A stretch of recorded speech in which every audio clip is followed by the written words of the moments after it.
เราดีใจไปให้เทือนชาติเลย อ๋อเรื่องเฮือนเรื่องชานดีใจดีใจสิได้เฮือนหลังใหม่เอาล่ะกินก่อนขอบใจเด้อโดยกินก่อนเนาะเป๊ปซี่หรือว่ายังก็ได้เนาะเอาให้แม่ตู้เพิ่นน้ำเลยมันเย็นยืนกินก่อนแม่เลือกให้แม่กินก่อนเนาะให้แม่ตู้เพิ่นกินก่อนแม่ตู้กินน้ำยังตู้น้ำเคี้ยวก็ได้บ่น้องนางมากินน้ำยังเป๊ปซี่เด้นี่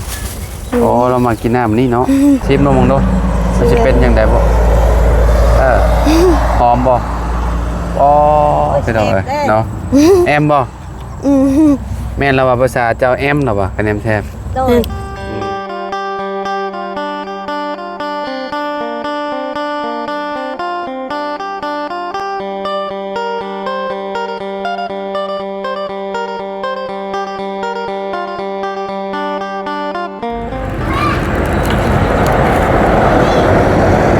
มาพี่น้อยเนาะเปิดภาพมาอยู่ทางบ้านน้องลังๆเด้อพี่น้องเด้อเนาะก่อนอื่นก็สบายดีและสวัสดีเนาะ FC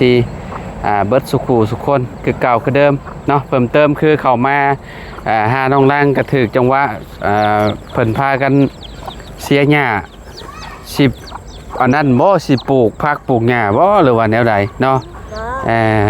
สบายดีเด้อแม่เด้อน้องลังสบายดีเด้อเนาะพากันเสียหญ้าเนาะเสียสิเฮ็ดหยังนี่แม่เตรียมการไว้บ่โดยว่าแล้วว่าสิปลูกผักปลูกหญ้าปลูกผักก็ได้เด้นี่เนาะพี่น้องเอ้ยเนาะเสียแต่โดนแล้วบ่ขออนุญาตแน่น้องเนาะมาแต่เลี้ยงงัวแหละมาจะเลี้ยงงัวจะช่วยแม่มาแต่เลี้ยงงัวก็ซอยแม่เลยเนาะฮ้อนๆบัดนี้เกลือไหลไข่ย่อยเลยเราก็ได้พี่น้องเอ้ยเนาะนี่เป็นไงเราดีใจฮะเราดีใจไปให้เทือนชาติเลย อ๋อเรื่องเฮือนเรื่องชานดีใจสิได้เฮือนหลังใหม่เอาล่ะกินก่อนขอบใจเด้อโดยกินก่อนเนาะเป๊ปซี่หรือว่ายังก็ได้เนาะเอาให้แม่ตู้เพิ่นน้ำเลยมันเย็นยืนกินก่อนแม่เลือกให้แม่กินก่อนเนาะให้แม่ตู้เพิ่นกินก่อนแม่ตู้กินน้ำยังตู้น้ำเคี้ยวก็ได้บ่น้องนางมากินน้ำยังเป๊ปซี่เด้นี่โอ้เรามากินน้ำนี่เนาะน้ำยังนี่แหละน้ำมันยังลักกี้บ่จ้าไหมชื่อลักกี้พี่น้องเลยเนาะเอาไปให้ร้านน้ำแหละให้ร้านเลยกิ๊กมาพี่น้องลองชิมนมดูฮะมาชิมนมดูมันจะเป็นยังไงบ่หอมบ่อ๋อพี่น้องเลยเนาะแอมบ่แม่นเราว่าภาษาเจ้าแอมเหรอวะคะแนนแทบเป็นอะไรมันออกหวานจะบ่มากหวานบ่มากอยู่เนาะกินนี่มันเบิดตี้น้องกึกโลแลแบบกินหลายๆเลยมันจังมีเฮงเสียหญ้าพ่อแกงหัวเป็นไดไม่ได้แล้วเพราะว่ายังไม่ทันกินข้าวนั่นก็ว่าแซ่บยังไม่ได้ทันกินข้าวเด้ออ๋อต้องกินข้าวก่อนกินข้าวแรงก่อนบ่เด้อ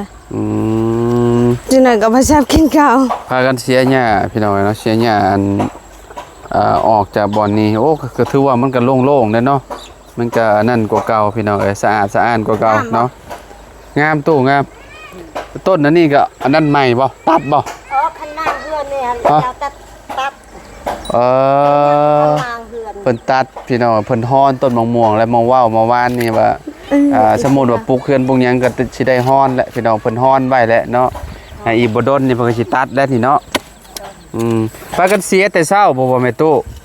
หาเชียร์แต่เช้าบ่เลยเนาะตอน9 โมงแล้วหาเชียร์เล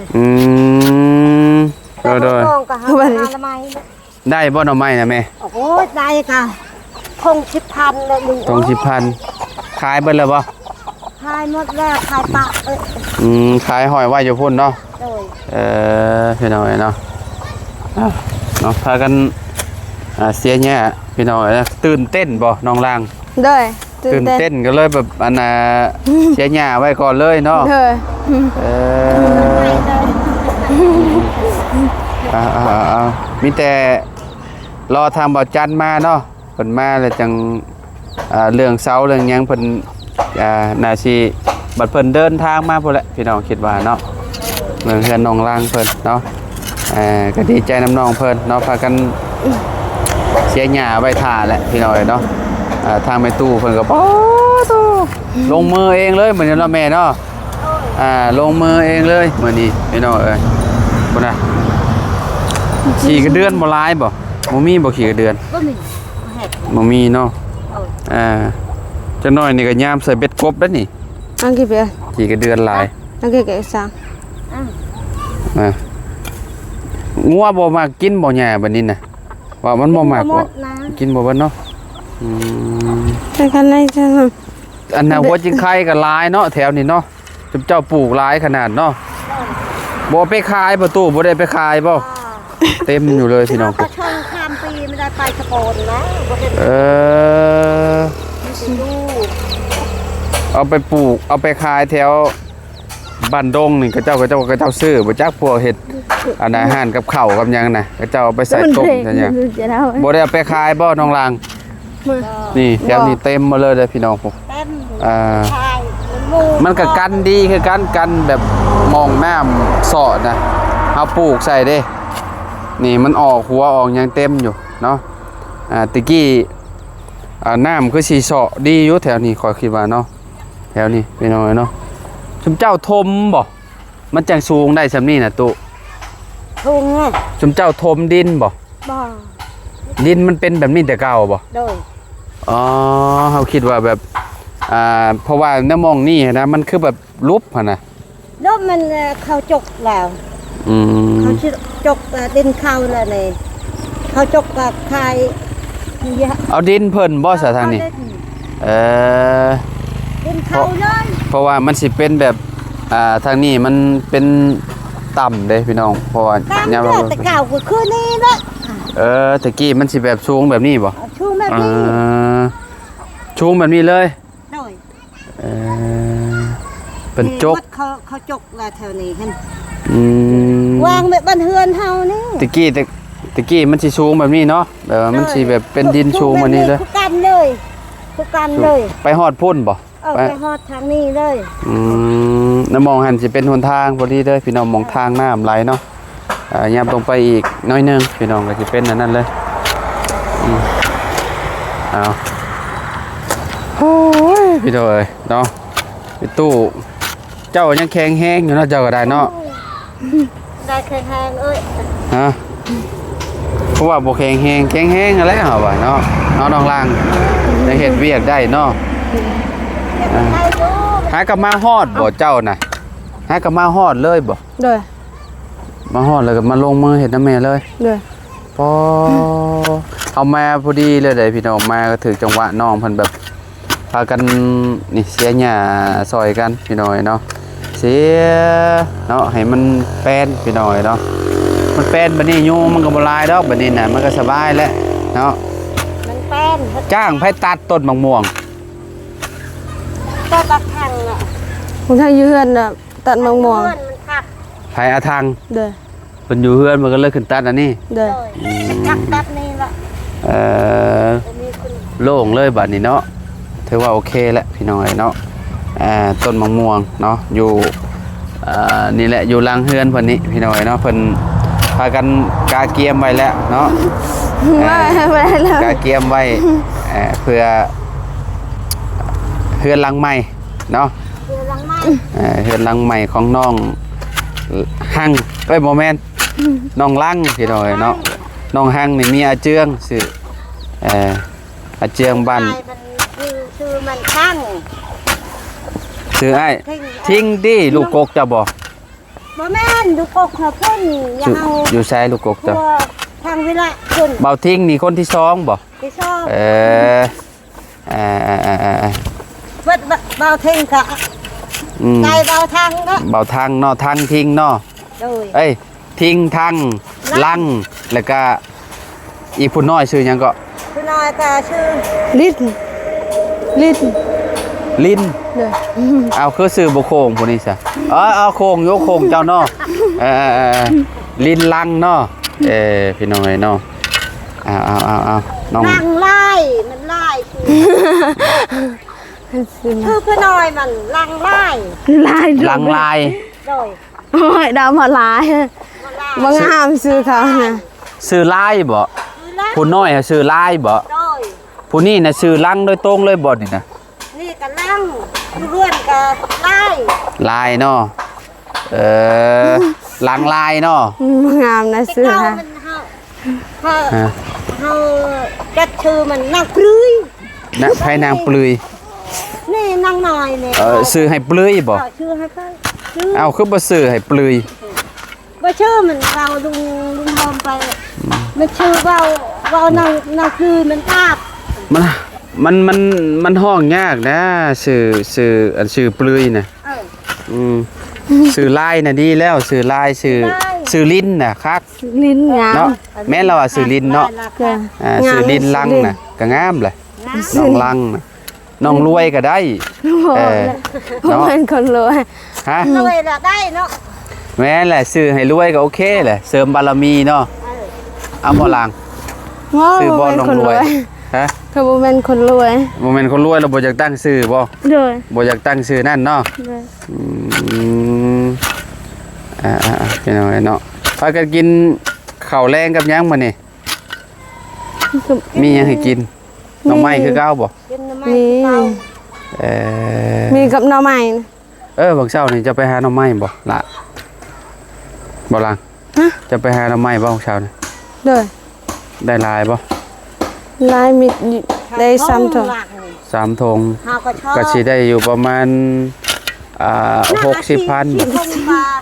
50 เอาก็เจ้าต่อบ่ก็เจ้าต่อเนาะมีธงหนึ่ง10,000เนาะธงหนึ่ง2 ธงอ่ะ20,000พี่น้อยเนาะหายากหน่อไม้ก็พี่น้อยเนาะไปสิได้กินหน่อไม้เนี่ยมันเป็นง่ายได้ต้องดูอรีรอเข้าป่าเนาะยุงก็หลายพร้อมเนาะลาง โอ้ยยุง บ่ให้ว้าวได้ยุงนะน้องลางนี่เป็นลมย้อนบ่แล้วยุงกัดเนาะสาวงามบ่ได้ไปนำกันบ่กับสาวงาม ผมมีใครยังลูก สาวงามบ่มีไผเลี้ยงลูกบ่ รวย พี่นางจะได้สาวงามเนาะ รว บ่ ย แม่นล่ะวะ รวย พี่สะใภ้เนาะ รวย เคยไปหานำกันอยู่บ่กับเรา เคยอยู่ เจ้าว่าตอนนั้นเจ้าก็ไปนำลาวบ่จักตอนนั้นที่คอยจอดรถอยู่ในหั่นน่ะ ปลาน้ำลาวเฮาเอาเด้ แม่นบ่เจ้าเคยไปนำลาวบ่ในหั่นน่ะคอยจอดรถอันถ่ายสาวงามตะกี้อยู่ในหั่นน่ะนี่อย่ามองนี่มองนี่คอยจอดรถ เคย น่ะ ไม่ได้ไป แม่นบ่ เคยไม่ได้ไปหมู่ค่อยไป หมู่เจ้าบ่ผู้หนึงเนาะแม่นแหละผู้หนึงเนาะ โดย ผู้อยู่เฮือนแล้วมองหันแม่นบ่ โดย เคยไม่ได้ไป พ่อกันกับเพิ่นตอนนั้นปีกายนี่นะพี่น้อยเนาะปีกายนี่พ่อกับเพิ่นไปหาหน่อไม้เด้ก็เลยเอาอันมามา ก็เลยเอามีให้เพิ่นพี่น้อยเนาะ ซื้อนางอ้อยหั่นน่ะ ฮะ ไปกับนางอ้อย นั่นแหละไม่ได้ไปกับ ซื้ออ้อยแม่นบ่ เออ แม่นจื้อได้แหละซื้ออ้อยนะเราเพื่อนเราอยู่หม่องใด อยู่ห้อง ซื้ออ้อยหรือซื้ออ้อยข่อยเคยมาถ่ายเราอยู่นะเพื่อนหลังนั่นน่ะ เด้อ เพื่อนหลังนั่นซื้อหยังซะข่อยเคยมาถ่ายเราอยู่หลังนั้น ซื้ออ้อยน่ะ แม่นแม่ นางไข่ นั่นในหันได้ เด้อ เออ เดี๋ยว เขามางเลยนี่แหละ โมเมนต์ซื้ออ้อยบ่ ก็มาอ้อย อ้อย สิ กับพ้นนางอ้อย ยับลงไปอีกแม่นบ่ โดน เพื่อนเพิ่นน่ะได้เพิ่นซื้ออ้อยได้ผู้หนึ่งน่ะ คืออ้อย มันง่ายแต่บ้านนี่คือนางไข่แล้วแต่อยู่ประกาศ โดย หมูลังนะ หมู่เจ้าบ่น้องลัง เด้อ แล้ว ยอมรับว่าเราเป็นคนดุแฮงเลยพี่น้องน้องลังนี่เนาะขนาดว่าหากับมาแต่เลี้ยงงัวได้พี่น้องมาแล้วก็มาซอยแม่เพิ่นเลยพี่น้องเนาะเราเห็นแม่เสียหญ้าเสียหยังคือแบบเพิ่นตื่นเต้นพี่น้องเนาะเพิ่นสิได้เฮือนละงามอยู่เพิ่นว่าเนาะเตรียมการไว้พี่น้องเนาะแบบว่า อย่าให้มันแป้นก่อนนะให้มันแป้นแบบว่าแป้นไว้เนาะเบิ่งในหูในตาแล้วมันสะอาดมื้อนั้นเฮามาแล้วมันแถวนี้หญ้าเต็มอยู่พี่น้อยเนาะกับ แค่เมื่อยานี่ก็ลาย หญ้าลายมันเกิดยามพ้นแล้วมันเกิดเนาะเฮากับนั่นแหละคือหม่องใดมันบ่สะอาดเฮาก็เฮ็ดเอาหั่นแหละเนาะตู่เนาะเฮาก็ปัดกวาดเอาเนาะให้มันเบิ่งแล้วมันก็โล่งในตาเฮาดีเนาะพี่น้องเนาะทางนี้เนาะเฮ็ดแล้วแต่จังโมงทางนี้น่ะตู่ฟางนี่น่ะ ตัวอังกฤษละแต่กะบ้าน จังโมงเฮ็ดแล้วนี่ แล้วนี่ โดยนี่ 2 โมง 2 โมงเนาะแล้ว2 โมงแล้วก็มาต่อทางพี่เลยเนาะแล้วมาต่อทางนี้ ลา เนาะเหือย่อยสะๆเลยบาดนี่น้องลังเพิ่นพี่น้อยเนาะ นั่งไปเลี้ยงงัวก็ช่อยเฮาก็ค่านี้แหละนี่ค่านี้ เพิ่นซอยจะมองนี้เนาะเพิ่นออกไปเลี้ยงงัวจักโมง ออกแต่12 12เนาะมื้อนี้ออก12โมงเนาะ เลย มื้อนี้ลุงเฮิมมาหา ลุงเฮิมกับบ่าวหยังบ่าวตูนแล้วไปอีก กับปลาบน บ่าวบุญหยัง ปลาบนยาว ฮะ ปลาบน บ่าวบุญยาว เออ บ่าวบุญบ้านป่า เห็นน่ะเฮาบ่ฮู้ แม่นเราบ่าวบุญบ้านป่า เรา คนมีหนวดเป็นเนี่ยว่า เลย บ่าวบุญบ้านป่านั่นน่ะ คนเตี้ยๆนะ บ่าวสิมีลุงเฮิมบ่าวตูนบ่าวบุญบ้านป่า3 คนได้ ทำคนมื้ โอ อ เค นี้ เข้าใจแล้วพี่น้อย คนก็ไปคนเชื่อสิใช่ สื่อสาร โดย ชวนใช่ คือที่จื้ออยู่แล้วว่าบาดนี้เนาะแต่ละคนเนาะทีมงานเนาะจื้อแล้วนี่ค่อยนี่จื้อแล้วบาดนี้เนาะจื้อบ่บาดนี้นะบ่าวนี่ เยอะไปละ หาคลิปเลยไผบาดนี่ เจอแต่บ่าวนายแต่ ฮะ บ่าวนายซื้อบ่าวนายเป็นบ่ โอเคพี่น้อยนะ ชื่อเลิกเคยเห็น เคย ยานนึง บ่ย่านแล้วบัดนี้เนาะ ยานลืมแล้วโอ้ยดังยานที่เบาเฮิมขนาดเลย บ่เจ้าย่านลงเฮิมบ่น้องลาง เลย แนวนี้ย่านเราจะบ่นั่นนี่ เขาบอกเสียงดัง ดังโคตร เราเอาเสียงดังแนวนี้บ่ย่านแล้วนี่เนาะ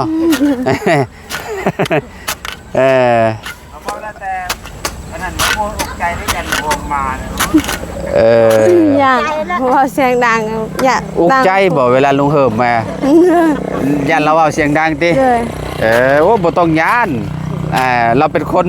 แบบนั้นอยู่แล้วหั่นนะ เคยเป็นคนบ่มักเสียงดัง แม่นนิสัยเราก็ดีหั่นแหละแต่เป็นคนมักเฮ็ดกินได้ เราเห็ดกินแซ่บได้ลุงเหิมน่ะ ดังธรรมดา แม้แต่ละคนสิบ่คือกันแต่ละคนสิบ่คือกันดอกเนาะคือเฮานี่ก็แบบนึงบ่าวตูนก็แบบนึงบ่าวบุญบ้านป่าก็แบบนึงหั่นน่ะบ่คือกันพี่น้องเนาะ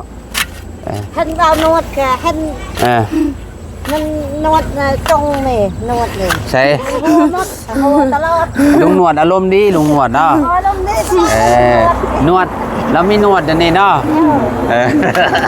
ไอ้ตู้สังเกตขนาดเลยพี่น้องเนาะสังเกตลุงหนวดขนาดโอ้วิวดีเนาะแบบว่าเฮือนน้องเพิ่นนี่ก็สิเป็นอีก1หลังพี่น้องเนาะสมมุติว่าโยกขึ้นไปนี่คือแบบแนมไปฝั่งนั้นสิเห็นวิวเลยพี่น้องเนาะวิวดีคือบ้านน้องเลียงเลยพี่น้องเนาะคันว่าเฮ็ดทรงเดียวกันนี่โอ้ถือว่าแบบสุดๆเลยแหละพี่น้องเนาะงามแหละเนาะขึ้นไปทางเฮือนนี่สิเห็นแบบวิวงามเลยเนาะมีหม่องนั่งชมวิวนี่โอ้ถือว่าสุดยอดแล้วเนาะพี่น้องขักปัญญังแหละพี่น้องเอ้ยโอ้มีอีก1หลังเนาะที่กำลังสิได้หับการสวยเหลือเห็ดเพื่อนให้พี่น้องเนาะทางบ้าน35เนาะบ้านน้องลังพี่น้องเนาะเด็กเลี้ยงงัวที่ขยันที่สุดในตอนนี้พี่น้องเนาะน้องลังเนาะเอาจังได้ก็สู้ๆเด้อน้องลังเด้อเป็นกำลังใจให้คือเก่าพี่น้องเนาะมาแต่เลี้ยงงัวกับบ่ได้ โซนวนวายอีหยังเลยแล้วก็ได้สู้มาอันเสียหญ้าซอยแม่เพิ่นพี่น้องเอ้ยเนาะหาใช้บ่ได้เด้พี่น้องเอ้ยเนาะคนแบบนี้นะยากพี่น้องเอ้ยเนาะเพิ่นดุเพิ่นขยันเด้แบบว่าคือเด็กน้อยอยู่แถวบ้านเฮาสำน้องลังนี่โว้โทรศัพท์พุ่นแหละพี่น้องเอ้ยเนาะลิ้นโทรศัพท์หยังพุ่นแหละเนาะเกมเนาะลิ้นเกมลิ้นหยังพุ่นแหละเนาะส่วนใหญ่พี่น้องเอ้ยเนาะสิซอยพ่อแม่แบบนี้หั่นน่ะเนาะน้องเพิ่นเพิ่นดุแบบนี้แต่ใดมาเนาะลูกเจ้านี่เนาะซอยเวียกซอยงานเนาะแม่ตู้เนาะลูกเจ้านี่เนาะน้องลังนี่เนาะตลอดซอยตลอดเนาะหาละไม้ก็เราตักน้ำความดุความขยันเพิ่นเนาะตักน้ำตักในเนาะมันให้เวลาเฮาเลี้ยงงัวมันนึ่งข้าวเด้เฮ็ดแกงเด้โอเคเดี๋ยวถามเราก่อนบ่ลังเจ้าก็เฮ็ดกินเป็นอยู่บ่เป็นอยู่เฮ็ดเกี่ยวกับหยังหน่อไม้แกงหน่อไม้เป็นบ่เลยทอดไข่เป็นบ่เป็นบ่โอ้ป่นปูป่นปลาเป็นบ่เป็นบ่อะไรนั้นเป็นบ่เลยโอ้ยจักมื้อสิได้กินสิมื้อน้องหมดแล้วซะเนาะพี่น้องเอ้ยแกงหน่อไม้เนาะแกงหน่อไม้เด้อจักมื้อเด้อต้องล้างเด้อแกงหน่อไม้ไหลลูกจะเมื่อบ้านเลยทำเฮาเด้อเฮาจะอยากไปหาละไม้หาหน่อไม้ฝากบ่โดยดูเป็นคือเฮานี่เมื่อเฮาสิเมื่อวันที่1เฮาน่ะมื้ออื่นวันที่30 31ที่1เฮาเดินทางแล้วเนาะเดินทางกลับบ้านพี่น้องเอ้ยเนาะน่ะที่น้องไงช่วยฮะวันที่1ถึงวันหยังเบิ่งกันลังฮู้แล้วล่ะน้องลังน่ะสิฮู้อยู่บ่จันมาละไม้เด้ค่ะวันที่1ถึงวันเสาร์ถึงวันเสาร์พอดีเลยพี่น้องเอ้ยเนาะเอานะบ่าวไปป้าเด้อซะเด้อโดยจังได๋ก็สู้ๆเด้อเป็นกำลังใจให้พี่น้องเอ้ยเนาะเคสใหม่ป้ายแดงเนาะทางน้องลังเพิ่นพี่น้องเอ้ยเนาะขอไม้นี่ล่ะให้เพิ่นซอยแม่เพิ่นก่อนพี่น้องเอ้ยเนาะยังเหลืออยู่น้อยเดียวพี่น้องสิแล้วเนาะไปเด้อตู้เด้อสบายเด้อแม่เด้ออยู่ดีมีแฮงคือกันเนาะเอาพบกันคลิปหน้าคลิปในพี่น้องมื้อนี้ก็แวะเวียนมาเยี่ยมมายามทางน้องลังเพิ่นพี่น้องเอ้ยเนาะทางน้องเพิ่นก็โอ้ยพี่น้องคือสิฮู้แหละเป็นคนขยันแฮงพี่น้องเนาะเอาพ่อกันใหม่เด้อ FC เบิร์ดสุขคนขอบคุณหลายๆที่มาหับชมคลิปน้องลังเหมือนเด้อพี่น้องเด้อสบายดีและสวัสดี